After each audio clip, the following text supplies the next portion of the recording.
नमस्कार दोस्तों, स्वागत है आपका जीके लाइव पाठशाला में। जैसा कि आपको पता है, एसएससी जीडी का आपका नोटिफिकेशन आ चुका है। फॉर्म फिल होने स्टार्ट हो गए हैं और इसके एग्ज़ाम आपके जनवरी से लेकर फरवरी तक होने की प्रबल संभावनाएं हैं। तो इसको ध्यान में रखते हुए हम आपके लिए आज लेकर आए हैं कुछ इंपॉर्टेंट क्वेश्चन। बहुत ही इजी क्वेश्चन है, लेकिन ये बार बार एसएससी जीडी के, खासकर एसएससी जीडी के ही पेपर में बार बार क्वेश्चन पूछे जाते हैं। जैसे आपका राष्ट्रीय चिन्ह हो गया, कौन सा पुरस्कार किस क्षेत्र में दिया जाता है, कौन सी रेखा है जो कौन से देश के बीच है। तो ये सारे क्वेश्चन बार बार पूछे जाते हैं, तो इसलिए हम आपको सभी एक साथ लेकर आए हैं। तो आप लोग कमेंट में ज़रूर बताइएगा कि कितने क्वेश्चन थे जो आपको इजीली रूप से आ रहे थे। जिसमें से बहुत सारे क्वेश्चन ऐसे हैं जो कि बहुत ही आसान है, लेकिन यही क्वेश्चन गलती होने की बार बार संभावनाएं रहती हैं। चलिए देखते हैं विश्व के प्रमुख देशों के राष्ट्रीय चिन्ह पहले देखते हैं। तो सबसे नंबर पर अपने प्यारे भारत की बात करते हैं। तो भारत का राष्ट्रीय चिन्ह जो हो गया वो आपका अशोक चक्र है। यहाँ से भारत का राष्ट्रीय चिन्ह आपका अशोक चक्र हो जाता है। आगे आते हैं अमेरिका की बात करते हैं। तो यहाँ का राष्ट्रीय चिन्ह जो है वो आपका गोल्डन रॉड हो जाता है। आपका यहाँ से गोल्डन रॉड हो जाता है। फिर आगे आते हैं आपके इजराइल के।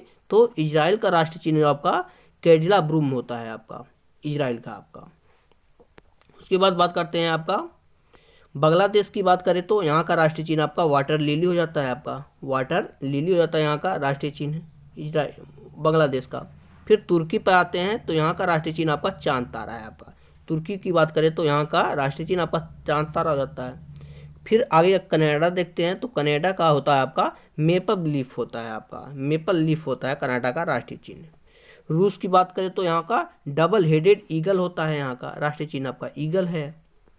फिर आते हैं न्यूजीलैंड पर। तो यहाँ का राष्ट्रीय चिन्ह आपका कीवी है। यही क्वेश्चन आपके पेपर में बार बार पूछे जाते हैं, जो कि बहुत ही सिंपल होते हैं, लेकिन यहाँ पर लोग गलती ज़्यादा कर देते हैं। फिर आ जाते हैं यहाँ पर सरकारी दस्तावेजों की बात करते हैं। कौन से देश का कौन सा सरकारी दस्तावेज है। तो यही पहली बात अगर देखा जाए ग्रीन बुक की बात करें तो यह है आपका इटली और ईरान का राजकीय प्रकाशन है। आपका इटली और ईरान का है ग्रीन बुक, दोनों देश को है। फिर देखा जाए आपका, थोड़ा छोटा कर लेते हैं, हाँ, वाइट पेपर की बात की जाए तो ब्रिटेन और भारत सरकार की विशेष विशेष सरकारी रिपोर्ट जो है वह आपका वाइट पेपर है। यानी श्वेत पत्र की बात की जाए तो ब्रिटेन और भारत का श्वेत पत्र है। यहाँ इस बात को ध्यान रखिएगा, ब्रिटेन और भारत का है। और वाइट बुक की बात की जाए, देखियो वाइट बुक की बात की जाए तो यह पुर्तगाल और जर्मनी और चीन का सरकारी प्रकाशन है। 3 देशों का है वाइट बुक। कौन सा? यहाँ पर पहले नंबर पुर्तगाल आता है, दूसरे नंबर पर जर्मनी आता है और तीसरे नंबर पर आपका चाइना आता है। तीनों देश का है। फिर आगे हम ऑरेंज बुक की बात की जाए तो नीदरलैंड की सरकार का है ये आपका सरकारी प्रकाशन, आपका ऑरेंज बुक है नीदरलैंड का। फिर हम अगर येलो बुक की बात की जाए तो फ्रांस की सरकार जो है यहाँ का आपका राजकीय आपका प्रकाशन है आपका येलो बुक। और ग्रे बुक की बात की जाए तो जापान और बेल्जियम सरकार की आपका ग्रे बुक आता है। ज़्यादातर जापान का बहुत बार एसएससी जीडी के पेपर में पूछा गया है। तो ग्रे बुक की बात की जाए तो यहाँ पर जापान का राजकीय प्रकाशन है। उसके बाद आते हैं विश्व की प्रमुख सीमाएं रेखाएं। यहाँ से एक क्वेश्चन निश्चित रूप से आता है और यही सीमाएं जो दी गई हैं इसमें से यही बार बार पूछा जाता है। तो सबसे पहले आप रेड क्लिफ को जानते ही हैं, यह भारत और पाकिस्तान के बीच की रेखा है। रेड क्लिफ जो है भारत और पाकिस्तान के बीच की रेखा है। फिर आ जाते हैं मैकमोहन पर। तो यह आपका भारत और चीन के बीच की है। भारत और चीन के बीच की है मैकमोहन रेखा। थोड़ा पतला कर लेते हैं, हाँ, भारत और चीन के बीच की है मैकमोहन रेखा। डुरंड रेखा की बात की जाए तो यह आपका पाकिस्तान और अफगानिस्तान को विभाजित करती है डुरंड रेखा। फिर हिंडनबर्ग रेखा की बात की जाए तो ये भी क्वेश्चन बार बार पूछा जाता है अंतर्राष्ट्रीय से, भूगोल से। तो ये आपका जर्मनी और पोलैंड को विभाजित करती है आपका हिंडनबर्ग रेखा। फिर आता है अगला आपका मैगिनॉट रेखा। तो यह जर्मनी और फ्रांस को विभाजित करती है, जर्मनी और फ्रांस को विभाजित करती है। फिर देखते हैं 49वीं समानांतर रेखा की बात करते हैं। तो यह आपकी कनाडा और अमेरिका को विभाजित करती है। 49वीं समानांतर रेखा अमेरिका और कनाडा को विभाजित करती है। फिर 38वीं समानांतर रेखा की बात की जाए तो उत्तरी कोरिया और दक्षिणी कोरिया को विभाजित करती है आपका 38वीं समानांतर रेखा। फिर आगे आते हैं विश्व की प्रमुख ऊंची इमारतों की बात कर जाए तो जो बुर्ज खलीफा है वह आपका दुबई की सबसे ऊंची इमारत है। बुर्ज खलीफा दुबई की ऊंची इमारत। संघाई टावर की बात की जाए तो संघाई की सबसे ऊंची टावर है आपका, जो कि चीन में स्थित है। मक्का रॉयल क्लॉक टावर होटल बात की जाए तो यह मक्का का सबसे ऊंची इमारत है। और आपका वन वर्ल्ड ट्रेड सेंटर जो है वह न्यूयॉर्क सिटी का ऊंची इमारत है। तो ऊंची इमारतों से भी क्वेश्चन बार बार पूछे जाते हैं। आगे देखते हैं कुछ महत्वपूर्ण पुरस्कार, उसके क्षेत्र देख लेते हैं, कौन सा पुरस्कार कौन से क्षेत्र में दिया जाता है।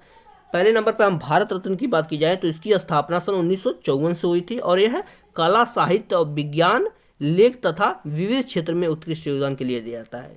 कला, विज्ञान और विविध क्षेत्र में उत्कृष्ट योगदान के लिए भारत रत्न दिया जाता है। भारत रत्न कब शुरुआत हुआ था? 1954 से। इस बात को भी आप लोग ध्यान रखिएगा, ये भी क्वेश्चन बार बार पूछा जाता है। आगे आ जाते हैं पद्म पुरस्कार पर। इसकी भी स्थापना आपका 1954 से हुई थी और यह सरकारी कर्मचारियों को किसी भी क्षेत्र में उत्कृष्ट योगदान के लिए दिया जाता है। देखिए, पद्म पुरस्कार जो है वह सरकारी कर्मचारी को ही दिया जाता है, इस बात को भी आप लोग ध्यान रखिएगा। फिर आता है आपका ज्ञानपीठ पुरस्कार। यह भारतीय भाषा में उत्कृष्ट साहित्य रचना के लिए दिया जाता है। भारतीय भाषा मतलब जो संविधान में 22 भाषाएं हैं आपके, उस भाषा में दिया जाता है आपका ज्ञानपीठ पुरस्कार। उसके बाद आता है शांति स्वरूप भटनागर पुरस्कार। यह आपका विज्ञान और औद्योगिक क्षेत्र में दिया जाता है। शांति स्वरूप भटनागर पुरस्कार विज्ञान के क्षेत्र में दिए जाने वाला पुरस्कार है।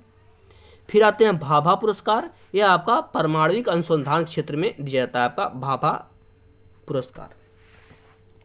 आगे आता है बोरलॉग पुरस्कार, जो कि नॉर्मल बोरलॉग के नाम से रखा गया है। यह आपका कृषि के क्षेत्र में दिया जाता है। आपका हरित क्रांति के जनक यही थे ना, तो कृषि के क्षेत्र में आपका बोरलॉग पुरस्कार दिया जाता है। यहाँ से आप रिलेट कर सकते हैं। कलिंग पुरस्कार की बात की जाए तो ये आपका विज्ञान के क्षेत्र में दिया जाता है। कलिंग पुरस्कार आपका विज्ञान के क्षेत्र में दिया जाता है। नेक्स्ट आता है आपका दादा साहब फाल्के पुरस्कार। यह आपका, आगे देखते हैं दादा साहब फाल्के पुरस्कार। तो ये आपका सिनेमा के क्षेत्र में यानी फिल्म क्षेत्र में आपका दादा साहब फाल्के पुरस्कार दिया जाता है आपका। फिर आपका राष्ट्रीय फिल्म पुरस्कार, आपको नाम से ही दर्शाया जा रहा है कि यह सिनेमा जगत में भारत सरकार द्वारा देने वाला प्रमुख पुरस्कार है। आपका राष्ट्रीय फिल्म पुरस्कार आपका सिनेमा क्षेत्र में दिया जाता है, जो कि नाम से ही दिख रहा है आपका फिल्म पुरस्कार।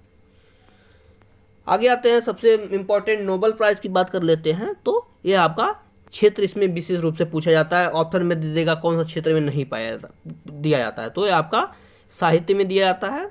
साहित्य की बात की जाए यहाँ से, फिर भौतिक, फिर चिकित्सा, फिर शांति, अर्थशास्त्र, रसायन, इस सब क्षेत्र में दिया जाता है। अर्थशास्त्र हो गया, रसायन हो गया, इस सब क्षेत्र में दिया जाता है। अर्थशास्त्र में सबसे अंत में दिया जाने लगा, इस बात को आप लोग ध्यान रखिएगा। फिर देखते हैं रेमन मैग्सेसे पुरस्कार की बात की जाए तो यह जन सेवा, सामुदायिक नेतृत्व, पत्रकारिता, सबसे मूल रूप से पत्रकारिता देखिएगा, संचार एवं कला तथा अंतर्राष्ट्रीय समाज हेतु दिया जाता है आपका रेमन मैग्सेसे पुरस्कार, इस बात को ध्यान रखिएगा। आगे आता है पुलित्जर पुरस्कार। देखिए, पुलित्जर पुरस्कार एक होता है, एक प्रित्जर पुरस्कार होता है, दोनों अलग अलग हैं, इस बात को आप लोग ध्यान रखिएगा। तो पुलित्जर पुरस्कार की यहाँ बात किया गया है तो आपके पत्रकारिता क्षेत्र में दिया जाता है आपका पुलित्जर पुरस्कार। तो ये थे आपका कुछ इंपॉर्टेंट क्वेश्चन जो कि एसएससी जीडी में बार बार पूछे जाते हैं। ऐसे ही लेक्चर आपके लिए आते रहेंगे। तब तक के लिए वीडियो को आप जरूर लाइक कीजिएगा, चैनल को जरूर सब्सक्राइब कीजिएगा। फिर मिलते हैं किसी नेक्स्ट लेक्चर में, तब तक के लिए धन्यवाद।